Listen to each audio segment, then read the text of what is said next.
만약 우리가 강도질을 하려고 한다면 어떤 만화 악당들을 팀에 넣고 싶을까? 우리 팀을 모아서 일을 시작해보자.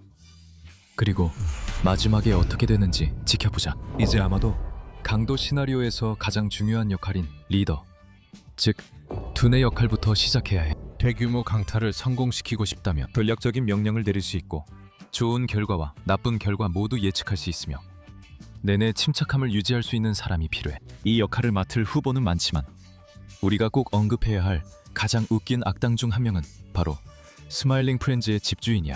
이 남자는 7만 달러가 넘는 돈을 들이고 수개월 동안 치밀하게 계획을 세웠으며 아마 수백 건의 중범죄까지 저질렀을 거야. 또한 그는 앨런을 불러 함께 어울리며 마리화나를 피우고 다이어트 소다로 배를 채우고 번아웃 게임을 할 수도 있었지. 플레이스테이션 2에 대한 복수? 이론적으로는 꽤 괜찮은 후보일 수 있지만 문제는 그가 정말로 관심 있는 건 앨런과 어울리는 것뿐인 것 같다는 거야. 게다가 그의 계획이 위태로워지자마자 그는 자신의 죽음을 위장하기도 했어. 압박감에 무너지는 건 여기서 이상적인 특성이라고 할 수 없어. 그래서 우리는 좀 더 침착하고 대규모로 움직일 수 있는 악당이 앞장서야 해. 그리고 우리는 특히 3명을 뽑았어. 바로 아바타 아앙의 전설의 파이어로드 오자이, 미아우 하우스의 엠퍼러 벨로스, 그리고 그래비티 폴스의 빌 사이퍼야. 이 3명은 겉보기에는 매우 다르지만 한 가지 공통점이 있어. 바로 목표를 달성하기 위해서라면 누구든 이용하는 무자비한 지휘관들이라는 거야. 벨로스와 우자이는 순수한 악의 면에서 아마 가장 인상적일 거야. 둘 다 자신의 계획이나 세계관에 방해가 되는 사람은 누구든지 제거할 준비가 되어 있으니까. 오자이의 경우 자기 자식도 포함되지. 반면에 빌은 좀 더 계산된 혼돈의 힘에 가까워. 말 그대로 빌은 지상에 지옥을 만들고 싶어 하지. 그래서 우리는 그를 리더로 받아들일 수 없어. 그는 분명히 자신이 털고 있는 어떤 시설이든 매력으로 침투할 수 있겠지만 그런 일에 관심이 있을 것 같진 않아. 그가 작전을 지휘하게 된다면 그는 재미로 팀원들의 얼굴을 뒤집어 버릴 거야. 하지만 그렇다고 다른 두 후보가 벌받을 자격이 없다는 건 아니야. 하지만 결국 우리는 오자이를 우리 강도단의 리더로 선택할 거야. 거대한 군대의 장군이자 강력한 불의 나라의 황제였던 오자이는 수십 년 동안 수많은 사람들에게 명령을 내리며 자신의 뜻대로 움직이게 한 경험이 있어. 오자이가 아줄라를 조종하는 걸 보면 그는 누구나 뜻대로 조종할 수 있다는 걸 알 수 있어. 오자이가 배신할 수도 있겠지만 벨로스보다는 가능성이 낮다고 생각해. 벨로스는 마녀, 마법사, 그리고 모든 이상한 것들에 대한 증오가 강해서 그 역할에 어울리지 않을 거야. 이 사람은 17세기에서 왔다는 걸 명심해. 아마 현대 기술을 모두 마녀의 소행이라고 비난할 거야. 이런 편견 때문에 팀이 가질 수 있는 화력도 자연스럽게 제한될 거야. 오자이의 경우 그와 함께 일하려는 사람은 누구든 이용하고 그렇지 않은 사람은 조종하려 될 거야. 그는 분명 강도 사건에서 가장 똑똑하게 결정할 사람이야. 오자이가 우리 리더로 선택되었으니 이제 그의 팀원들을 뽑을 차례야. 총잡이부터 시작하지. 다시 한번. 여기에는 많은 후보들이 있고 지난번처럼 이번에도 이 역할을 맡을 2명의 악당을 뽑을 거야. 산탄총이나 권총처럼 비교적 단순한 총을 사용하는 캐릭터들이 가장 먼저 고려 대상이야. 예를 들어 엘머 퍼드 같은 고전 캐릭터도 선택할 수 있어. 물론 엘머 퍼드는 악당이라고 하기엔 좀 애매하고 벅스버니의 말도 안 되는 만화 논리 때문에 항상 당하긴 해. 하지만 재미로 사냥하는 사람은 총을 잘 다룰 거야. 챙계를 위해 사람을 죽인다면 더더욱 그렇지. 헬루바 보스의 블리치처럼. 그리고 오늘은 내가 너의 암살자가 되어줄게. 하지만 총소리는 아주 커. 블리츠는 발이 빠르고 총기 다루는 법도 잘 알아. 하지만 이 둘의 문제는 너무 장난이 심해서 그게 실력을 떨어뜨린다는 거야. 그런 점에서 우리는 틴타이탄의 슬레이드가 가장 돋보인다고 생각해. 그는 앞에 두 사람보다 더 독특한 무기를 가지고 있어. 예를 들어 팔에 정착하는 서멀 블래스터 같은 대포형 무기가 있어. 그는 함정을 설치하고 협박해 명령을 따르게 하는 것으로도 유명해. 그래서 그는 싸움에서 물러서지 않고 경비병들을 제압하는 데도 도울 거야. 우리는 그가 다른 총잡이들과 잘 지낼지 확신이 없어. 성격이 이들만큼 다른 사람도 드물거든. 하지만 단순히 다양성을 위해서라면 두 번째 총잡이로 두펀스머츠 박사만큼 고용하기 좋은 악당은 없을 거야. 무능하고 충동적이며 옹졸한 데다가 두프는 사실 속으로는 꽤 착한 마음을 가지고 있어. 그의 어리석은 성격 때문에 더 진지한 악당들과 잘 어울리기가 힘들지. 그리고 불필요한 자폭 스위치를 설치하는 그의 습관은 보통 그의 계획을 망치곤 해. 그런데 왜 우리가 그를 고용하는 거지? 그 이유는 간단해. 여러 단점에도 불구하고 드프는 뛰어난 발명가거든. 그는 모든 것을 반대로 바꾸는 기계부터 인간 복사기까지 뭐든지 만들 수 있어. 경비원들의 주의를 산만하게 하는 건 드프의 특기야. 그 정도면 더 위험한 악당들도 잠시 그와 함께 일할 만하지. 게다가 그는 오자이가 꾸미는 어떤 계획이든 쉽게 조종당할 만큼 충분히 잘 속는 사람이야. 이렇게 해서 우리는 두 명의 총잡이 슬레이드와 닥터 두펜 슈미츠를 얻게 됐어. 다음 순서는 금고털이 전문가인데 여기에는 폭발물 전문가도 포함될 수 있어. 금고털이 전문가는 꽤 인상적인 화력을 갖추고 있어야 해. 이 역할에는 파워퍼프 걸스의 그를 포함해 좀 더 직접적으로 치명적인 악당들도 고려해 볼 수 있어. 만화 속 슈퍼 악당들은 늘 강력하지만 그는 차원이 달라. 이 녀석은 제4의 벽을 깨트릴 수 있고 다른 캐릭터들을 조종할 수 있으며 심지어 어느 정도는 쇼의 이야기 전개까지 조종할 수 있어. 그는 금고를 여는 건 물론 손만 뻗어 금고한 물건을 꺼내는 스팟의 기술도 쓸 수 있어. 하지만 그에 대해 말하자면 나뿐만 아니라 우리 모두가 느끼는 건데 그 녀석은 너무 섬뜩해서 이런 악당들조차도 같이 일하기 힘들 거야. 우리에겐 좀 더 이성적이고 팀원들을 덜 소름 끼치게 하는 악단이 필요해. 우리는 와일리 코요테로 갈 수도 있어. 또 다른 루니툰즈 베테랑이고 악당으로 대충 분류되긴 하지. 그는 로드러너를 잡으려고 사용하는 많은 폭발물과 다른 자원들을 가지고 있긴 해. 하지만 그 자원들은 너무 화려해. 그 자원들은 아마도 한순간에 그의 정체를 들켜버리게 만들 거야. 그리고 그건 징크스에게도 마찬가지야. 그녀는 결국 자신을 구원해냈을지도 모르지만 말이야. 하지만 그녀는 정부를 사실상 반으로 쪼갤 정도의 대량 살상 무기를 만들고 나서야 겨우 구원받았지. 그들이 아무리 능숙해도 이 역할엔 너무 눈에 띄어. 숙련된 도둑이자 뛰어난 발명가, 그리고 악랄한 천재로 알려져 있으면서도 작고 눈에 띄지 않는 그런 악당이 있다면 얼마나 좋을까. 아, 맞다. 쉘든 J. 플랭크턴. 네가 무슨 생각하는지 알아. 플랭크턴은 항상 게살버거 비법을 훔치는 데 실패하지.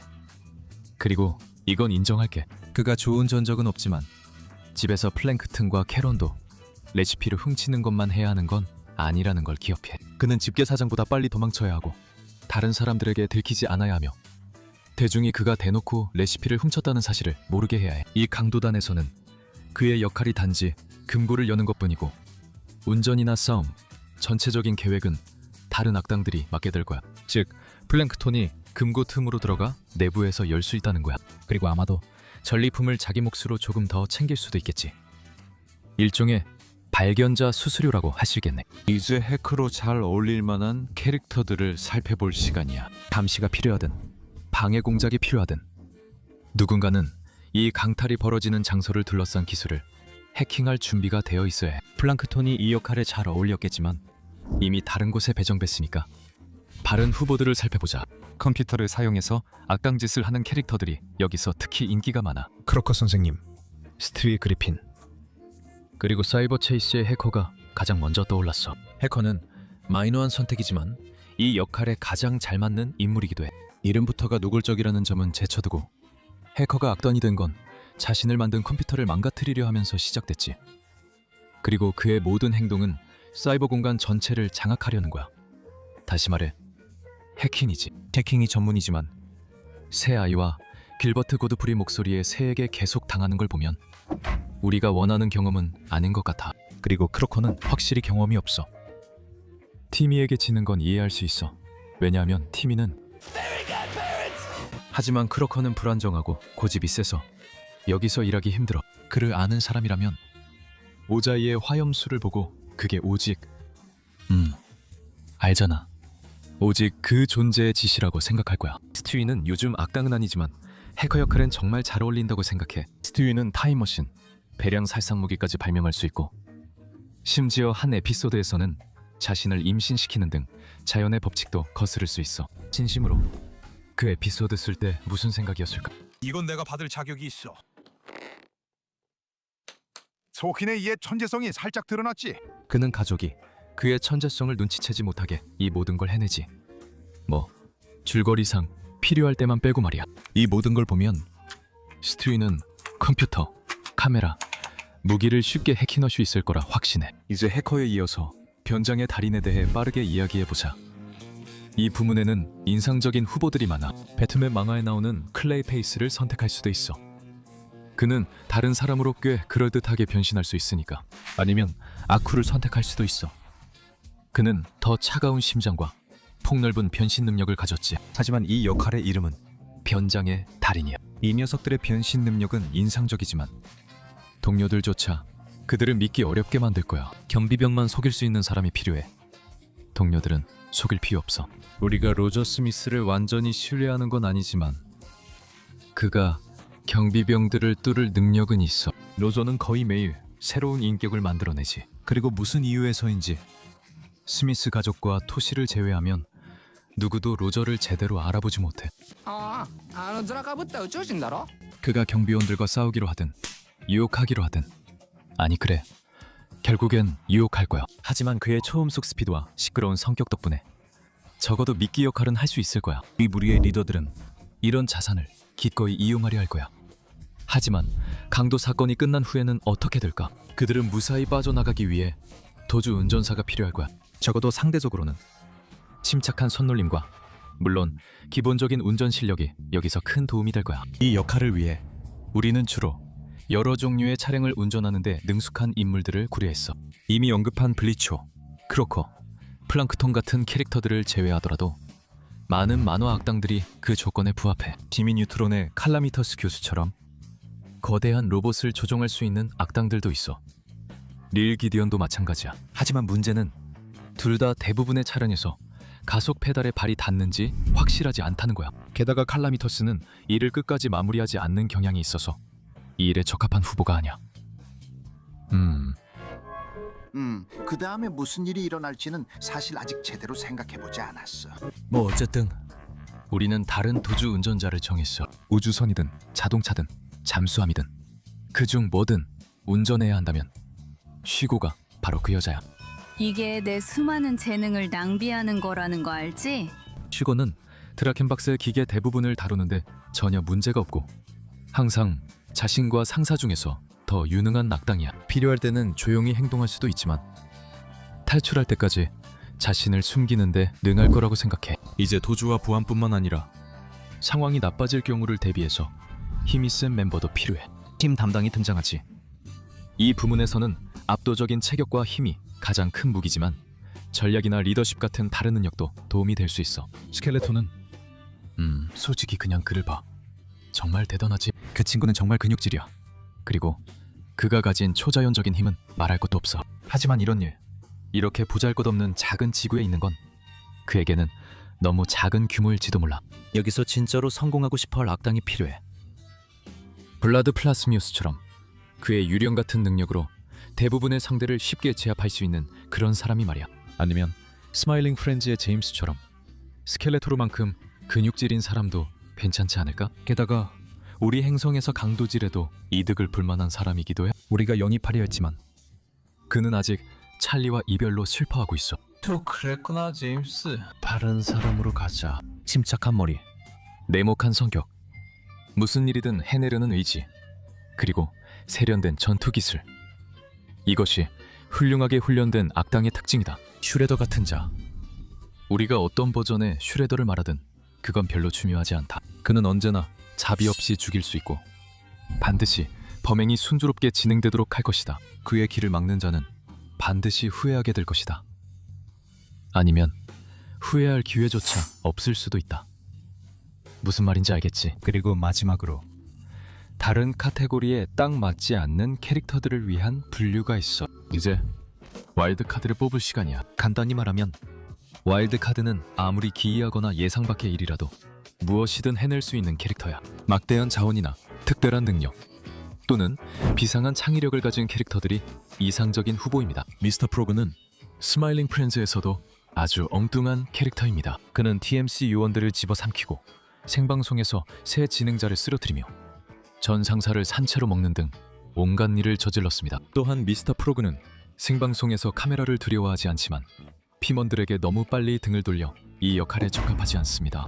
우리가 고려한 또 다른 악당은 미스터 번즈로 만화 역사상 가장 터무니없이 부유한 악당 중 하나입니다. 읍계 사장도 얼굴 빨개질 짓 하고 있죠. 그의 재정 상태는 분명 도움이 되겠지만 그래서 굳이 이 강도 사건에 참여할 필요는 없죠. 그래서 우리는 그를 제외해야겠네요.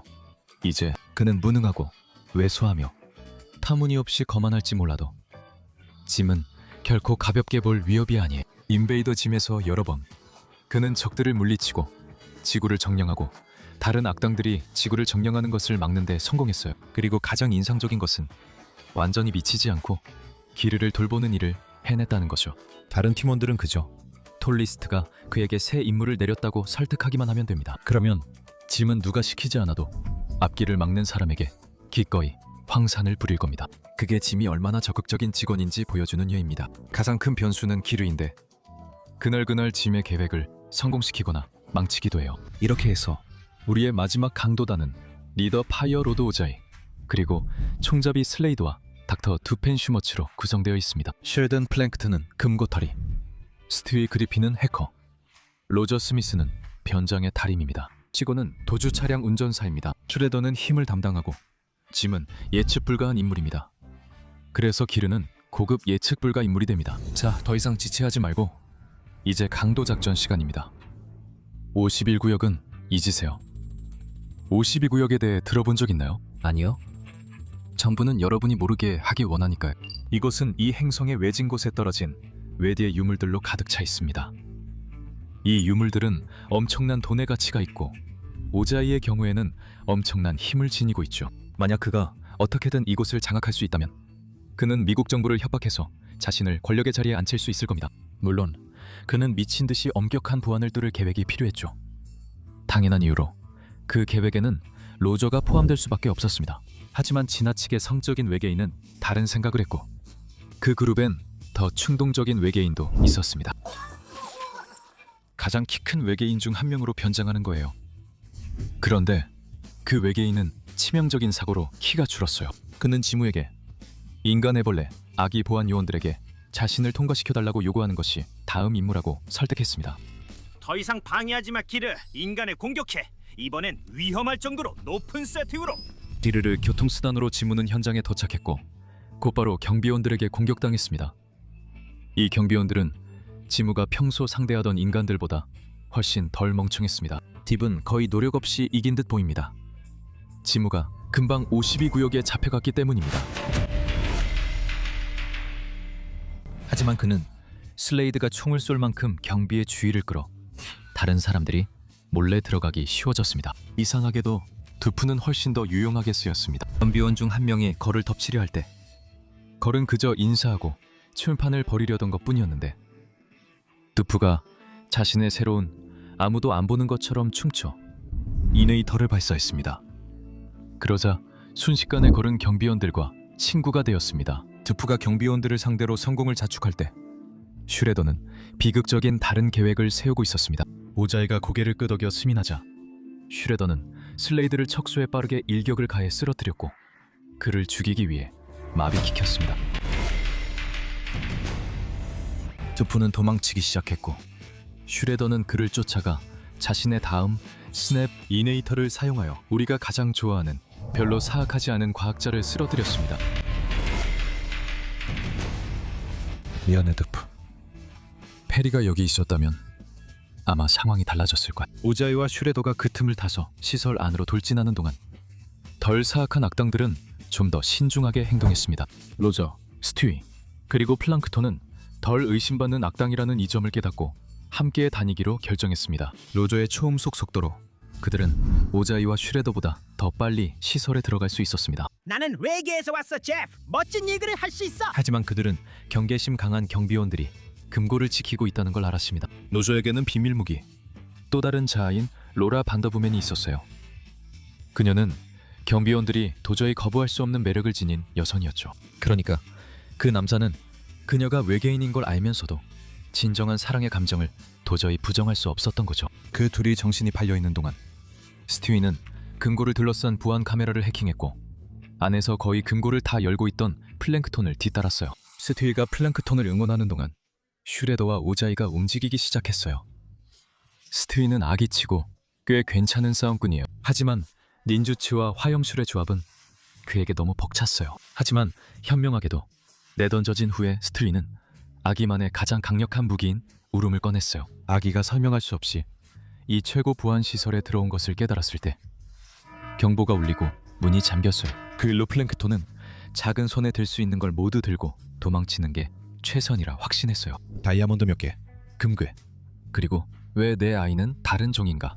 라는 제목의 신비한 책이었어요. 이 모든 것이 집게 사장의 비법을 얻기 위한 좋은 협상 카드라고 생각했죠. 오자이와 슈레더는 경비원을 쓰러뜨렸지만 오자이가 총알에 압도당해 불의 제왕의 두 번째 통치는 시작도 못하고 끝났어요. 반면 슈레더는 빠른 속도와 민첩성으로 탈출에 성공했어요. 그는 이 강도 사건이 가치 없다는 걸 깨달았죠. 스티위는 빠른 판단으로 무사히 가족에게 돌아갔어요. 로저는 결국 그 경비원과 함께 정착하게 되었다고 해요. 둘은 결혼해 버몬트로 이사했지만 몇 년 뒤 로저가 애플비 레스토랑 웨이트리스와 바람을 피웠어요. 이제 쉬고 플랭크턴 그리고 걸만 남았어요.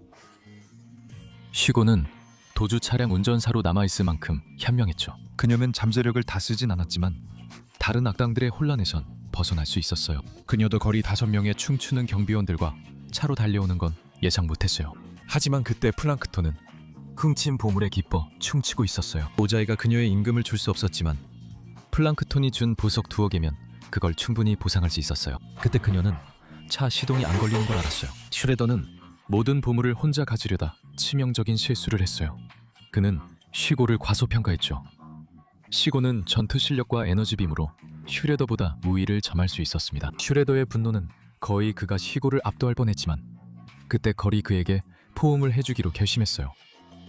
슈레더는 그 선물에 발길질로 답했죠. 하지만 그 한 번의 발길질이 걸과 경비원들의 분노를 불러일으켜 슈레더의 강도 행각은 결국 막을 내렸어요. 정신을 차린 경비원들은 자신들이 강도 사건의 공범임을 깨닫고 쉬고 플랑크톤, 걸이 다시는 돌아오지 않는다는 조건으로 침묵하기로 했어요. 하지만 걸은 경비원 일자리를 제안받아 예외였죠. 어른 도둑들에게 정중하게 나가달라고 부탁할 만큼 귀여워서 대부분의 도둑들이 그의 부탁을 들어줄 정도였어요. 결국 세 사람은 각자 길을 가고 짐은 탈출 희망을 조금이나마 갖게 되었어요. 행운을 빌어 짐, 내게 꼭 필요할 거야.